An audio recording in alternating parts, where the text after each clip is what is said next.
Imagine a battle-hardened knight, clad in steel, muscles honed by decades of relentless training. He charges across the field, a master of combat in every sense. On the other side waits a rank of new soldiers. In their midst is a farm boy, pulled from his plough just a month ago, nervously clutching a strange new weapon. His palms are sweating as he tries to remember the basic training drilled into him over the past few weeks. The knight gets closer, growing large in the sight of the farm boy. The sergeant shouts the command to fire. The farm boy pulls the trigger. A barrage of lead strikes the knight, toppling him from his horse. His breastplate shattered by the impact of the projectiles from a new sort of weapon. One which will change his world forever. How does this happen? And what does it mean for the world that these characters live in? That's what I want to talk about today. How technological or magical advancements can drastically shift the balance of power by lowering the skill floor required to be an effective combatant, and how that change ripples through society, forcing cultural shifts. And of course, as we always do on this channel, we'll discuss what storytelling opportunities that offers for you, the fantasy world builder. Welcome to another episode from Just in Time Worlds with your host, Marie Mullaney.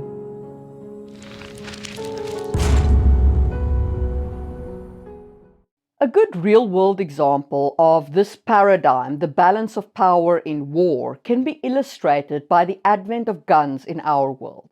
A prime example is the arrival of firearms in Japan, which had been isolated from the slow development of guns and was introduced directly to the flintlock musket as a sudden and foreign technology.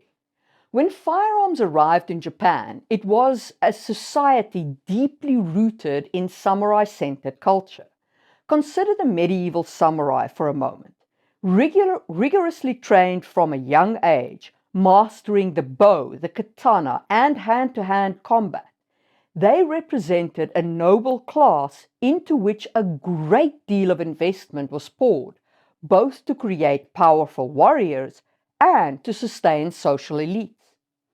Then, in the mid-1500s, firearms arrived in Japan via Portuguese traders. Despite initial resistance, Japanese warlords quickly recognized the advantage of these new weapons. Unlike traditional samurai training, which could take a lifetime to master, a foot soldier could learn to fire a gun accurately in weeks. This allowed warlords to conscript large groups of commoners with minimal training, radically shifting the dynamics of Japanese warfare, especially with the development of the three-stage shooting method. The impact of this shift can be seen clearly in the Battle of Nagashino, where Japanese forces used firearms to great effect. The Oda and the Tokugawa forces employed volley fire tactics, with gunners firing in 3 waves, which allowed them to cut down the charging samurai without letting them get close enough to use swords or bows, ultimately winning the battle. Now, I should caveat, there is some debate about the precise tactic used at Nagashino. The 3-stage volley fire might not have been used at that specific battle, but it is widely accepted that rotating ranks allowed effective use of muskets against charging cavalry, and certainly guns influenced the battle at Nagashino, and volley fire techniques became widely adopted in Japan afterwards. This and other battles demonstrated that even elite warriors could be defeated by conscripted foot soldiers wielding firearms, leading to a diminished role for the samurai as the dominant military force. In a fantasy setting, this concept can be adapted to show how a similar weapon could shift power away from elite warrior classes. And a great example of this is Shadows of the App by Adrian Tchaikovsky, In the early books, an engineer named Totho invents a weapon called the snap bow, a significant improvement over the muskets available in that world. While their muskets are comparable to crossbows in effectiveness, the snap bow is more like a modern rifle. It has a battery power, fires accurately over distance, and uses a bullet projectile.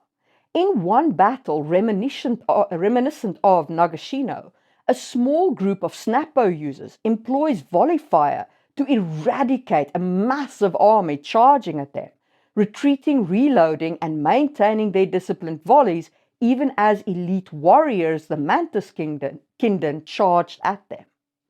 And in fantasy, don't forget about your fantastical elements. Some of these shifts could be achieved by making a magical change rather than technological. Perhaps someone has discovered a way to create a magical item that common soldiers can use, like firearms, or maybe a mage has found a means to empower an entire golem army with magic. Alternatively, a necromancer might find a way to raise entire armies, effectively creating an endless supply of cheap soldiers. If any of these effects were newly discovered, they would have a dramatic impact on military training and thus on the projected military force. The faster an army can be trained, the larger it can grow, allowing commanders to field more troops than an opponent who still needs months or even years to train elite soldiers. Consider this: a man with a gun and just a month's training could be skilled enough to target a knight on the battlefield who has spent 30 years honing his skills. That knight's lifetime of training can be nullified by a single bullet. Tchaikovsky explores this aspect of technological change as well when describing how the Wasp Empire retires its heavy infantry because it takes years to train sentinels, equipping them with armor, combat skills, and endurance. Yet, when the snapbow can penetrate their heavy armor, even in the hands of a minimally skilled soldier, the investment in training of elite warriors stops being worthwhile. Now, having explored the immediate impact of such technological changes on warfare, let's turn our attention to how these shifts in military power alter the balance of social and political power. Let's return to Japan for an example. Following the Battle of Nagashino, the role of the samurai experienced a significant transformation within Japanese society and warfare.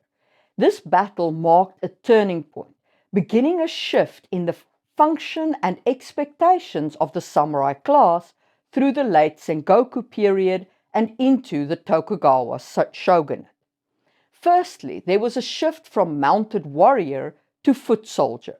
The Takeda cavalry was legendary, but Nagashino underscored the limitations of traditional cavalry charges against disciplined ranks of gunners, particularly the Ashigaru foot soldiers protected by wooden barricades. The deployment of hundreds of matchlock muskets in rotating volleys shattered the Takeda cavalry, highlighting their effectiveness over the romanticized image of a samurai charging on horseback. As a result, samurai increasingly took on the role of infantry leaders rather than elite cavalry, often commanding ranks of Ashigaru instead of engaging directly in combat. The battle also popularized the matchlock musket, permanently altering the dynamics of samurai warfare.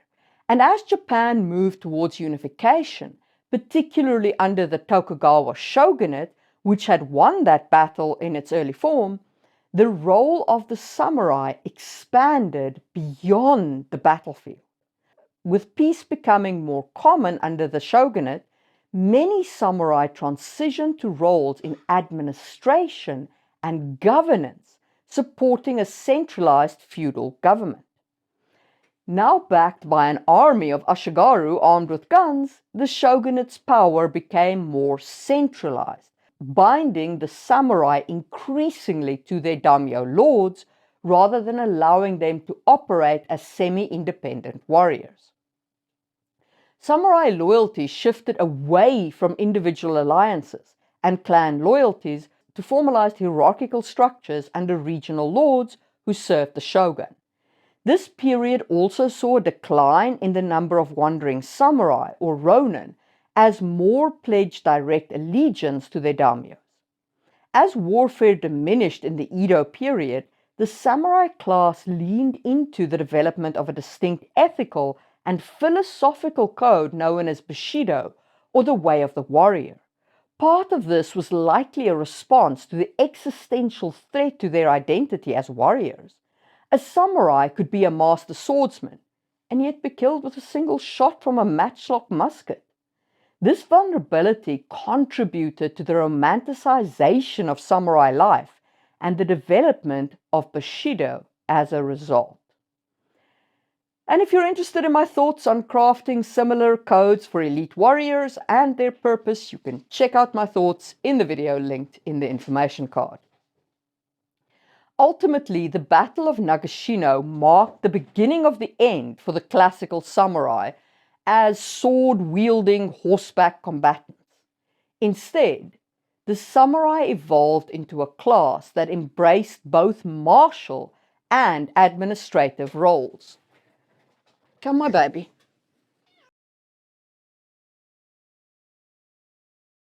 I hope you all appreciate my cat's presence. She's wet. Ultimately, the Battle of Nagashino marked the beginning of the end for the classical samurai image as sword-wielding horseback combatants. Instead, the samurai evolved into a class that embraced both martial and administrative roles. And under Tokugawa rule, their role in society solidified, and they became noble bureaucrats bound by strict codes of honor rather than sword-wielding elite warriors. This evolution laid the groundwork for later in the Meiji Restoration, where the role of the samurai would finally end, though a romanticized view of the class would persist even into the modern day. And during the Meiji Restoration, Japan would transition to a modern conscript army. I think the key lesson to take away from all this history is that the elite soldiers whose work has been replaced by technological or magical marvel likely suffers a crisis of identity. There is certainly a strong desire to romanticize the past when skill mattered, not just these rude weapons that anyone can master. It was a more civilized time, you know. Part of this evolution might involve finding new roles for these elite warriors, like the samurai who became bureaucrats and administrators, but still maintained a connection to the past with things like the Code of Bushido. Adrian Tchaikovsky explores this with his sentinels, as I previously mentioned. They were common-born soldiers, though, so most of them didn't have the option of becoming noble bureaucrats. Go figure. Instead, they became mercenaries who longed for the old days and died violent deaths in various conflicts across the world, which is also very legitimate societal fallout. So having discussed the tactical, the strategic, and the cultural impacts of these shifts, let's turn to how to integrate these elements into your fantasy world. If you've enjoyed the video so far, hit the thumbs up button, and let's explore a 5-step process of including this kind of radical technological or magical shifts in your world. 1. Introduce a game-changing weapon. Start by creating a new weapon or magical item that's easy to use, but still powerful enough to threaten elite soldiers. This could be a magical wand, an enchanted crossbow, or a mechanical invention like the snapbow that can penetrate armor. The key here is that the weapon requires minimal training to be effective. Think of it as the fantasy equivalent of a firearm. It's powerful in the hands of anyone, not just those with years of training. This not only levels the battlefield, but also allows for larger, less trained forces to have an impact, challenging the status quo. 2. Show the reaction of the elite warrior class. Consider how your elite warrior class responds to this new weapon. Do they try to control its production and distribution to keep it out of the hands of commoners? Or do they adopt it themselves in an attempt to stay relevant? Perhaps they resist it entirely, viewing it as a dishonorable tool and seeking to outlaw it. Or maybe it's just too much of a threat to their power and they clamp down on its import. This kind of resistance could fuel internal conflicts, revolts, or even factions within the elite class itself. For instance, some may see the new weapon as something to be controlled, while others adopt it as a necessary evolution. My cats are being super rambunctious.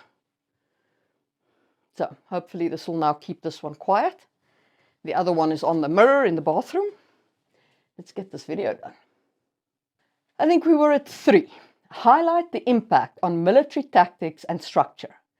With a new weapon in play, think about how it changes the way battles are fought. If the weapon is easily accessible, you might see a shift toward larger armies of conscripted or mercenary forces, reducing the reliance on highly trained elite. Tactical changes, like the use of volley fire, can also add drama to your battles. Alternatively, you might see elite warriors adapting by developing new defensive tactics, such as formations or specialized armor, to counter this emerging threat. These shifts can be used to create narrative tension in the military engagement, pitting traditional tactics against new, untested strategies. 4. Reflect the social and political ripple effects. The invention of a commoner's weapon often has broader societal implications. In a feudal system, elites may rely on military prowess to maintain power, but a widespread accessible weapon threatens that control.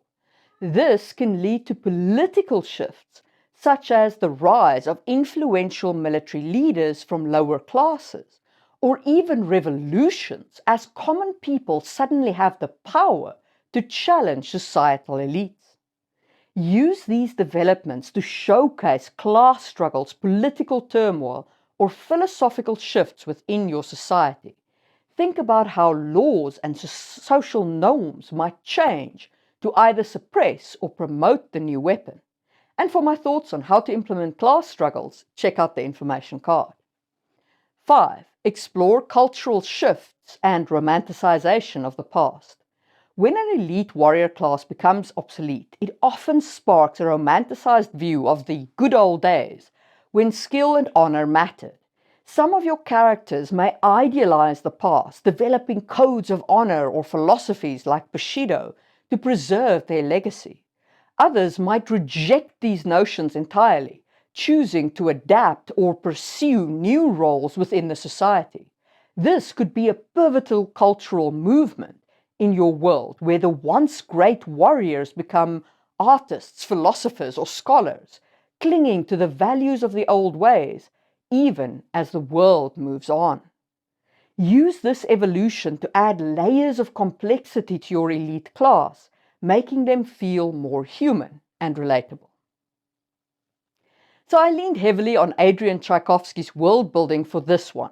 Where else have you seen world building that uses this kind of dramatic shift in the magical or technological landscape? Let me know in the comments below. The themes opened up by this kind of technological or magical shift, this kind of world building, includes the impact of change, the meaning of the loss of identity, the devastating impact of large-scale war, and much more. So I hope that you've both enjoyed this episode and that it's given you food for thought about the potential impact on your world of great technological changes. And if you would like early access to all of my videos, then you can join the channel here on YouTube for the price of a cup of coffee a month. And you can enjoy all kinds of cool perks like member-only live streams and shoutouts like this one to Patricio, Pablo, Aya, Tiffany, and Dylan, just-in-timers of the Build It in Wood level, and Lupex, Katie, and Tony, just-in-timers of the Build It in Stone level. Their support, the support of the members of my channel, really helps the channel grow, and I appreciate every single one of you. And if you're hungry for more, check out my video on how to decide on a technology level for your world, or whatever the algorithm is recommending for you right now. And I will see you soon for another video from Just in Time Worlds, where we build what we need when we need it.